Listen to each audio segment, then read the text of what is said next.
Hi friends, welcome back to my channel. ಇವತ್ತು ರುಚಿಕರವಾದ ಮಸಾಲೆ ರವೆ ಇಡ್ಲಿ ಮಾಡೋಣ. ನೋಡಿ ಎಷ್ಟು ಚೆನ್ನಾಗಿದೆ ಅಂತ ಈ ಮಸಾಲೆ ರವೆ ಇಡ್ಲಿ. ಟೇಸ್ಟನ್ನು ಸಹ ತುಂಬ ರುಚಿಕರವಾಗಿರ್ತದೆ. ಬನ್ನಿ ಯಾವ ರೀತಿ ಮಾಡೋದನ್ನ ನೋಡ್ಕೊಂಬರೋಣ.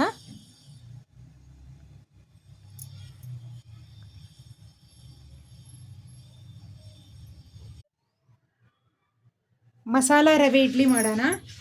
ಅದಕ್ಕೆ ಬಾದಾಮಿ ಒಂದು 12 ಬಾದಾಮಿನ ಈ ರೀತಿ ಕಟ್ ಮಾಡಿಕೊಂಡು ತೊಗೊಂಡಿದ್ದೀವಿ. ಕರಿಬೇವು ಒಗ್ಗರಣೆಗೆ, ಹಸಿಮೆಣಸಿನ್ಕಾಯಿ, ಶುಂಠಿ ಒಂದು ಇಂಚಷ್ಟು ತುರ್ಕೊಬೇಕು, ಕ್ಯಾರೆಟು ತುರಿದಿರೋದು, ಕೊತ್ತಂಬರಿ. ಈಗ ಒಗ್ಗರಣೆ ಮಾಡೋಕ್ಕೆ ಒಂದು ಕಡಾಯಿ ಇಟ್ಕೊಳ್ಳೋಣ. ರವೆ ತೊಗೊಂಡಿದ್ದೀವಿ, ಉಪ್ಪಿಟ್ಟು ರವೆನ ನೋಡಿ, ಉಪ್ಪಿಟ್ಟು ರವೆನ ತೊಗೊಂಡಿದ್ದೀವಿ. 2 ಲೋಟದಷ್ಟು ಉಪ್ಪಿಟ್ಟು ರವೆನ ತೊಗೊಂಡಿದ್ದೀವಿ. ಈಗ ಒಗ್ಗರಣೆ ಮಾಡೋದಕ್ಕೆ ಒಂದು ಕಡಾಯಿ ಇಟ್ಕೊಳ್ಳಿ.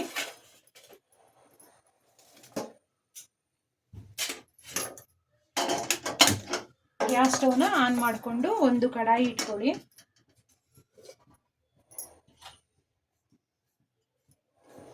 ಎಣ್ಣೆ ಸೇರಿಸ್ಕೊಳ್ಳಿ. ಒಂದು 4 ಸ್ಪೂನಷ್ಟು ಎಣ್ಣೆನ ಸೇರಿಸ್ಕೊಳ್ಳಿ.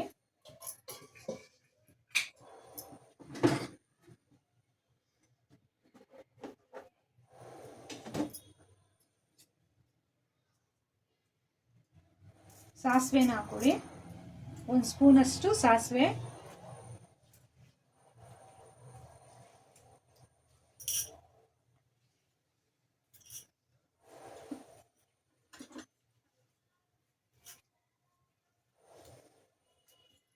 ಸಾಸಿವೆ ಎಲ್ಲ ಈ ರೀತಿ ಸಿಡಿಬೇಕು. ಯಾವುದೇ ಅಡುಗೆ ಮಾಡಬೇಕಾದ್ರೂ ಸಾಸಿವೆ ಎಲ್ಲ ಈ ರೀತಿ ಸಿಡಿದ ಮೇಲೇ ಅಡುಗೆನ ಮಾಡ್ಕೊಬೇಕು. ನೋಡಿ, ಈ ರೀತಿ ಚಟಪಟ ಅಂತ ಸಿಡಿಬೇಕು. ಈಗ ಉದ್ದಿನಬೇಳೆ, ಕಡಲೆಬೇಳೆ 2 ಸ್ಪೂನಷ್ಟು ಸೇರಿಸ್ಕೊಳ್ಳಿ.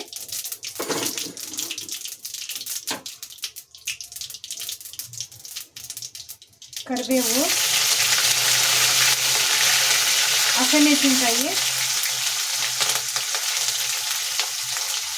ಶುಂಠಿ, ಕಟ್ ಮಾಡ್ಕೊಂಡಿರೋಂಥ ಬಾದಾಮಿ ಇಷ್ಟನ್ನು ಸೇರಿಸ್ಕೊಂಡು ಕ್ಲೀನಾಗಿ ಮಿಕ್ಸ್ ಮಾಡ್ಕೊಳ್ಳಿ. ಈ ರೀತಿ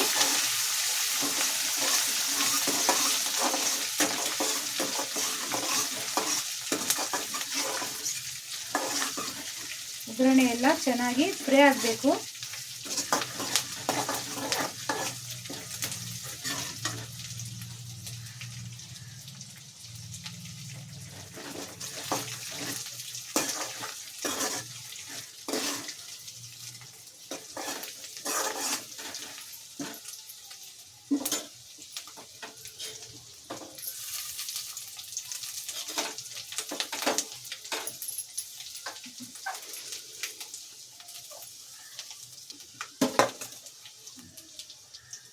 ಈ ರೀತಿಯಾಗಿ ಒಗ್ಗರಣೆ ಎಲ್ಲ ಚೆನ್ನಾಗಿ ಫ್ರೈ ಆಗಿದೆ. ಈಗ ರವೆನ ಸೇರಿಸ್ಕೊಳ್ಳಿ.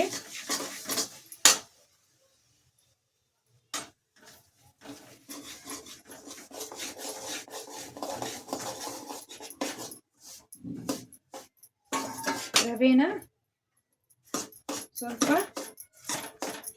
ಚೆನ್ನಾಗಿ ಈ ಒಗ್ಗರಣೆಯಲ್ಲಿ ಮಿಕ್ಸ್ ಆಗೋವರೆಗೂ ಹುರ್ಕೊಳ್ಳಿ. ಜಾಸ್ತಿ ಉರಿಬಾರ್ದು, ಒಂದು 5 ನಿಮಿಷ ಕಾಲ.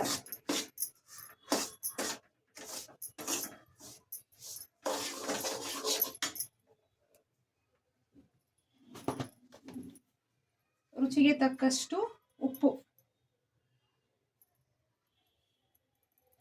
ಈ ಒಗ್ಗರಣೆಯಲ್ಲಿ ಹಾಕೊಂಡ್ಬಿಡ್ಬೇಕು.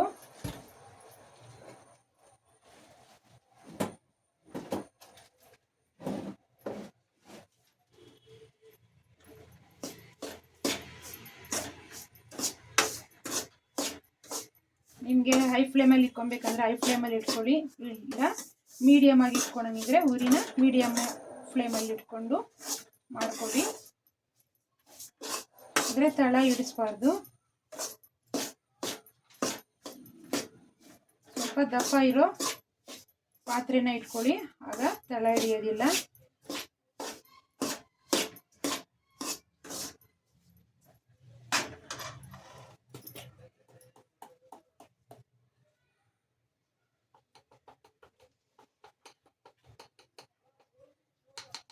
ಈ ರವೆ ಇಡ್ಲಿಗೆ ಸೋಡಾ ಇರಬೇಕು.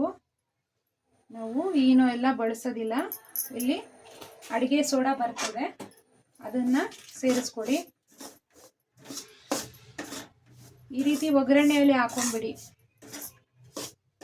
ಆಗ ರವೆ ಇಡ್ಲಿ ಮಾತ್ರ ಸೂಪರಾಗಿ ಬರೋದು.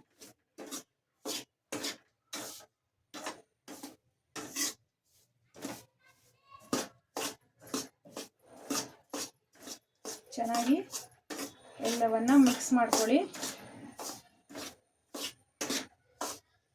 ನಿಮಗೆ ರವೆ ವಾಸನೆ ಬರಬೇಕು, ಅಲ್ಲಿ ತನಕ ಸ್ವಲ್ಪ ರವೆನ ಬಿಸಿ ಮಾಡ್ಕೊಳ್ಳಿ ಈ ರೀತಿ ಒಗ್ಗರಣೆಯಲ್ಲಿ.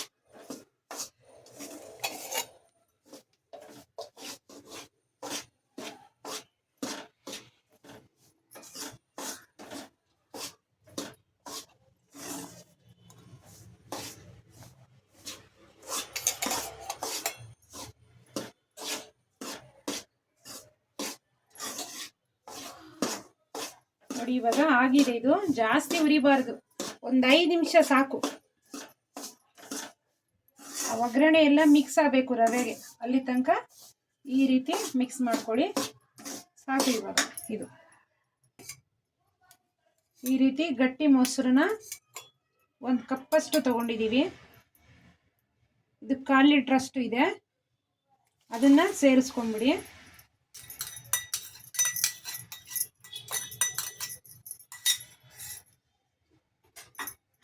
ಚೆನ್ನಾಗಿ ಮಿಕ್ಸ್ ಮಾಡ್ಕೊಳ್ಳಿ.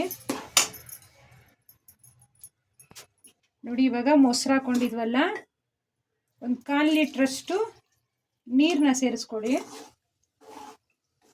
ಚೆನ್ನಾಗಿ ಮಿಕ್ಸ್ ಮಾಡ್ಕೊಳ್ಳಿ.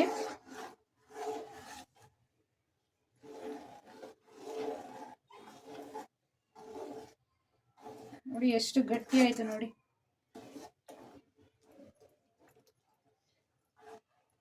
ಇಲ್ಲಿ ಚೆನ್ನಾಗಿ ಮಿಕ್ಸ್ ಮಾಡ್ಕೊಳ್ಳಿ. ನೋಡಿ ಈ ರೀತಿ ಆಗಿದೆ. ಈಗ ಕೊತ್ತಂಬರಿನ ಸೇರಿಸ್ಕೊಳ್ಳಿ.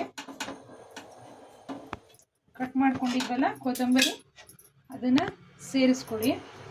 ಈಗ ಚೆನ್ನಾಗಿ ಮಿಕ್ಸ್ ಮಾಡಿಕೊಂಡು ಒಂದು 10 ನಿಮಿಷ ಕಾಲ ಪ್ಲೇಟ್ನ ಕ್ಲೋಸ್ ಮಾಡಿಬಿಟ್ಟು ಇಡೋಣ.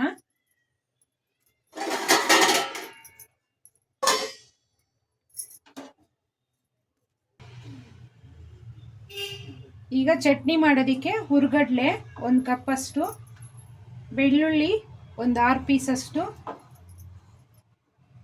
ಸಕ್ಕರೆ 1 ಸ್ಪೂನಷ್ಟು, ರುಚಿಗೆ ತಕ್ಕಷ್ಟು ಉಪ್ಪು, ಕರಿಬೇವು, ಹಸಿಮೆಣಸಿನ್ಕಾಯಿ ಒಂದು 7, ಕೊಬ್ಬರಿ ಸ್ವಲ್ಪ, ಕೊತ್ತಂಬರಿ, ಹುಣಸೆಹಣ್ಣು, ಇಷ್ಟನ್ನ ಇವಾಗ ರುಬ್ಕೊಂಬರೋಣ. ಈಗ ಚಟ್ನಿಗೆ ಒಗ್ಗರಣೆ ಮಾಡೋಣ. ಅದಕ್ಕೆ ಒಂದು ಪಾತ್ರೆ ಇಟ್ಕೊಳ್ಳಿ.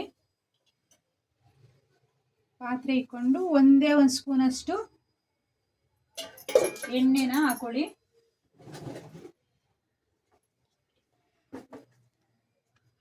ಸ್ವಲ್ಪ ಎಣ್ಣೆ ಹಾಕೊಂಡು ಸಾಸಿವೆ ಹಾಕೊಳ್ಳಿ. ಈ ರೀತಿ ಸಾಸಿವೆ ಎಲ್ಲ ಸಿಡಿತಾ ಇದೆ.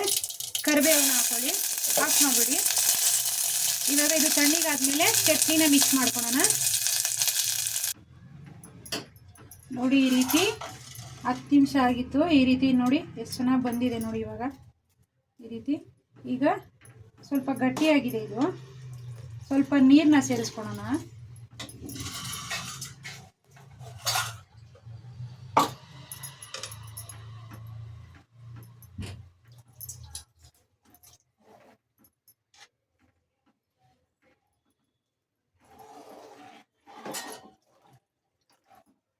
ನೋಡಿ ಈ ರೀತಿ ನೀರನ್ನ ಸೇರಿಸ್ಕೊಳ್ಳಿ. ಈ ಹದದಲ್ಲಿ ಇರಬೇಕು.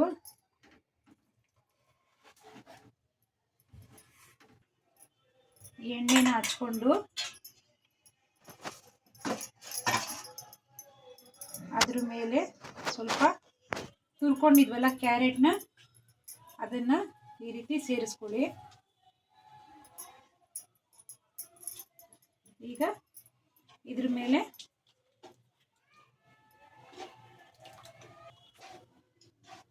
ಇವಾಗ ಈ ರೀತಿ ತಿರುಗಿಸ್ಕೊಂಡು ಈ ರವೆನ ಈ ರೀತಿ ಸೇರಿಸ್ಕೊಳ್ಳಿ.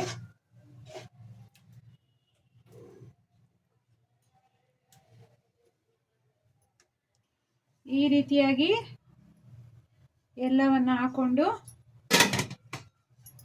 ಈ ರೀತಿ ಕ್ಲೋಸ್ ಮಾಡ್ಕೊಳ್ಳಿ. ಒಂದು 15 ನಿಮಿಷ ಕಾಲ ಹೈ ಫ್ಲೇಮಲ್ಲಿ ಇಟ್ಕೊಂಡು ಸ್ಟೀಮ್ ಮಾಡ್ಕೊಳ್ಳಿ. ನೋಡಿ ಇವಾಗ ಒಂದು 15 ನಿಮಿಷ ಕಾಲ ಆಗಿತ್ತು. ನೋಡಿ ಈ ರೀತಿ ಚೆಕ್ ಮಾಡಬೇಕು. ಅಂಟ್ಲಿಲ್ಲ ಅಂದರೆ ಆಗಿದೆ ಅಂತ ಅರ್ಥ. ಇದು ಇವಾಗ ಆಗಿದೆ. ನೋಡಿ ರವೆ ಇಡ್ಲಿ ಎಷ್ಟು ಚೆನ್ನಾಗಿ ಬಂದಿದೆ. ನೋಡಿ ಎಷ್ಟು ಸ್ಮೂತಾಗಿ ಬಂದಿದೆ. ನೋಡಿ ನೋಡಿ ತುಂಬ ಸಖತ್ತಾಗಿ ಬಂದಿದೆ.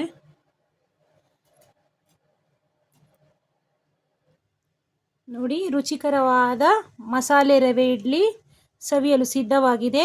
Thank you for watching this video. ನಮ್ಮ ಚಾನಲ್ನ ಸಬ್ಸ್ಕ್ರೈಬ್ ಮಾಡ್ಕೊಳ್ಳಿ.